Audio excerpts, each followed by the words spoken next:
Well, hello, 你好，欢迎回来。Welcome back to Wisdom Wednesday with Johnny Tiger on January 13, 2021.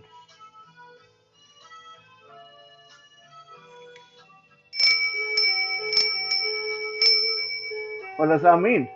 Well, when it comes to this, on this beer mug, it means I'm out of beer. Give me more beer. But when I was growing up, this sound was associated with something a lot more important. That sound was the sound of a bicycle coming up behind you or toward you, and the person riding the bicycle is letting you know, get out of the way.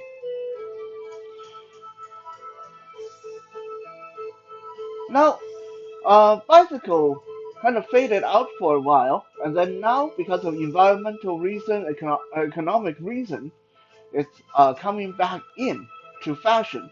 And I hear more and more about how my friends, especially those friends that drive cars, we complain about the cyclists, how they're inconsiderate, how they think they're so cool just because they ride a bicycle, and how they think they can compete with cars. And then I hear the opposite from my other friends that ride bicycles, how inconsiderate the car drivers are, and how they are endangering the life of cyclists, and so on and so on.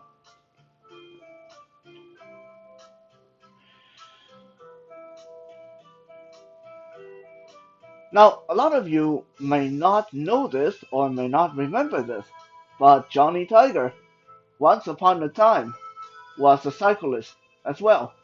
Not for transportation, but I rode tandem bike in competitions. In fact, I got a few gold medals and silver medals on the provincial and national level for tandem cycling.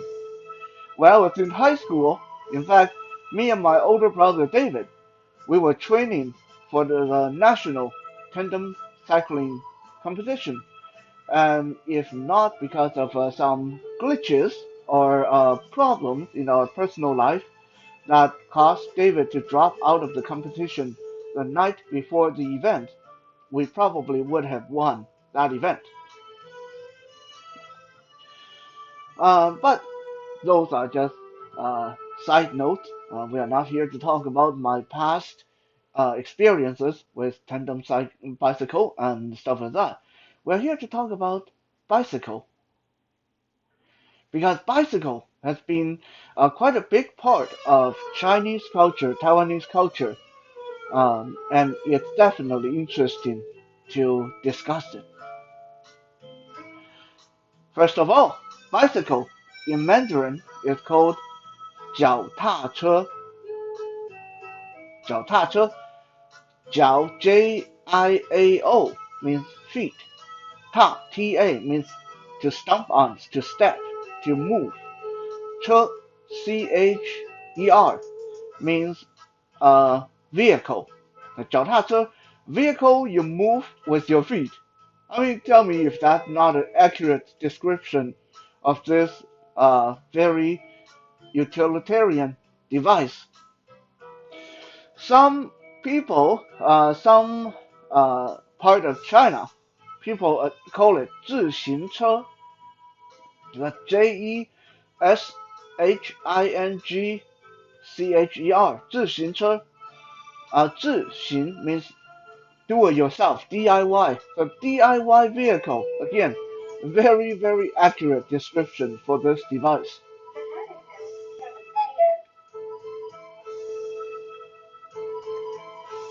Some of you may not know this, but once upon a time, China was the biggest supplier, biggest buyer, biggest population of bicycles in the world.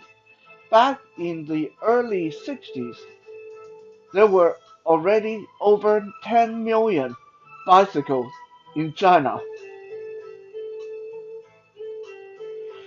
And in fact, back then in the 60s and 70s, for a family to own a bicycle in China and Taiwan was the equivalent of people owning a car today. Actually, in many ways, it was harder to get a bicycle back then than for you to get a car today.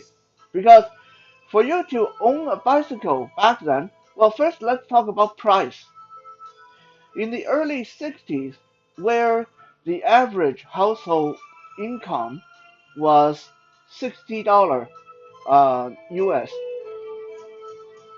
Actually, no, let me rephrase that. It was $60 Chinese dollar, which means it would be like uh, maybe $5 US. The entire family's income for a month, $5 US. To buy a bicycle back then, you would have to pay somewhere around 300, at least 300 Chinese dollar. So that means you have to save up money for 5 months, but probably a lot longer because you have to still have to pay rent, you still have to eat, you still have to buy supplies. So for a lot of families, it might have meant to save up for 2 or 3 years before you could afford a bicycle. And that's not it. That to get a bicycle back in the 50s and 60s, it's not enough to have the money. You also needed the permit. So first, you need to go to City Hall. You need to apply for a permit, and they only gave out so many permits every month. So let's say they only give out 10 permits a month. If you miss if you get there a little bit late, or if for some reason someone is ahead of you because they know the right people, then you gotta wait for next month to get your permit. And next month, same thing happen, and you just get pushed further and further back. It was very, very stressful for Chinese people to get a permit just to go and buy a bicycle. So finally, after saving money for years and years, and to finally getting a permit, you go and buy a bicycle. Families treated that bike like it was a Benz Mercedes. Honestly, like people back then, when they're riding their bike on the road, if they're coming up to a pothole in the road, if they're coming up to a bumpy part of the road, they would rather get off that bike and pick it up and walk the bike past that section of the road. And they would rather do that than risk the bike getting dirty or damaged by riding it through over a pothole or some cracks in the road. It was said that quite often, let's say if your neighbor has a bicycle back then in the 60s, and you go to them and you say, "Hey, uncle, I'm late for work today, and I don't have money for taxi. Can I borrow your bicycle so I won't okay, so I can get to work?" Quite often people would say, here's 20 bucks. Call yourself a taxi. Don't borrow my bike. That's how much people treasure their bicycle back in the 60s because it was so hard to get one. I remember even when I was growing up in the 80s, having a bicycle was a big deal when you're going to school, especially high school. Like if you had a bicycle, that suddenly boost your popularity up by tenfold, and the chance of you getting a girlfriend just got a lot bigger. Of course, then more and more kids start to buy cars, and those people that had bicycles slowly get squeezed out of the competition. But yeah, when I was growing up, having a bicycle, it was like uh, my among my friends, only 3 or 4 of them had bicycles, and those were like the most popular people in school because you want them to take you places, and nowadays. Nowadays, in North America, we don't see this much anymore because it's dangerous and it's mostly kind of illegal. But back then, when I was growing up, it was very common to see someone riding a bicycle and then in the back, there's someone sitting that's like a little tiny saddle seat in the back they can attach to the bike, and there's someone sitting in the back, so you're carrying someone, and then there's a third person standing, balancing on the center beam in the front. Now you might say, well, how can you see where you're going? Well, that's easy. A lot of them, the person who's standing, balancing on the center beam in front is a person who navigates. He said right, the person riding the bike will turn right, the left, person riding the bike turn left. That's how we did it when we were in high school. Like, a lot of time you see three people, sometimes even four people on one bicycle, and they just go all over the places. It's just amazing how we were willing to risk our lives in that manner.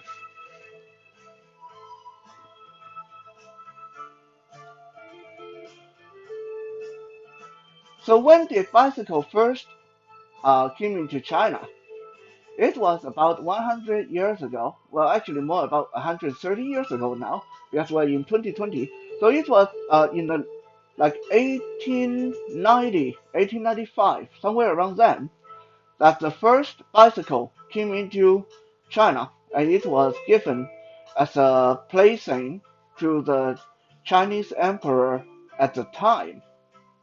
The Chinese emperor thought it was the coolest thing in the world, and he hired like the best uh, cyclists from other countries to come teach him how to ride the bike.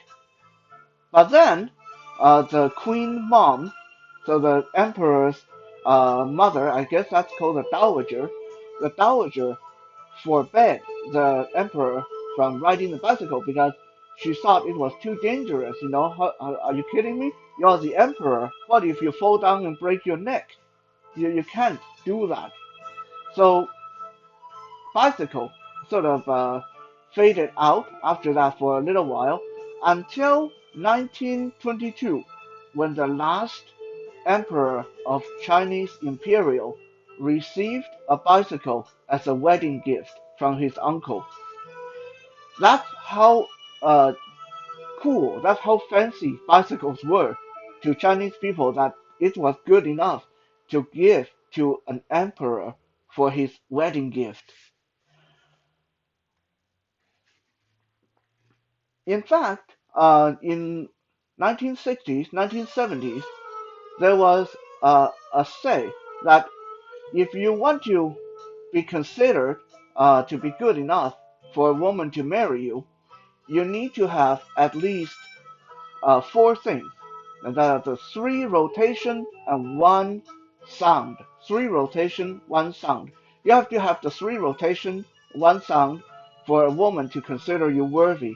In back then, in the 50s, 40s, 60s, in China. What are the three rotations? One, a watch. Two, a sewing machine. And three, a bicycle. So these are things that have parts that go round and round and round, three rotations. What's the one sound? A radio. So a man had to be able to purchase and own these four things before he would be considered worthy to propose to a woman back then. And all four of these things were extremely expensive, and all four of them, I, I'm not kidding you. Even a radio, yeah, even a radio, a watch, a sewing machine, even those things required you to go to City Hall and get a permit so you could buy them.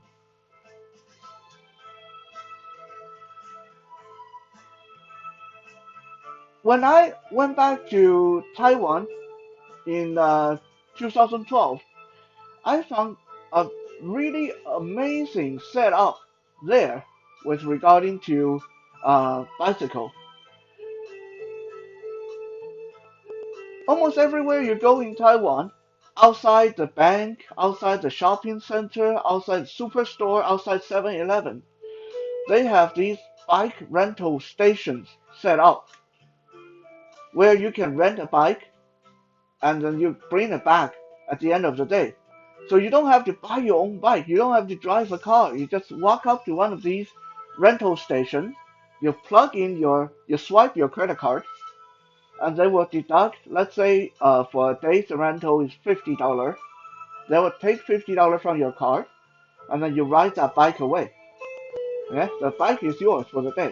Now, if you don't return the bike by the end of the day, then since they already have your credit card info, they're going to charge you the full price of the bike. So basically, if you don't return it by the end of the day, then you basically just bought that bike. You can take it home because you just got charged $3,000, $10,000 for that bike. Such a cool system, and like people uh, go to use these little bike rental stations all over the place, all the time. When I was there, it's just amazing to see how well set up this system was. And I thought, wow, that is so amazing. Like, if only we have something like that here in North America, that would be so cool.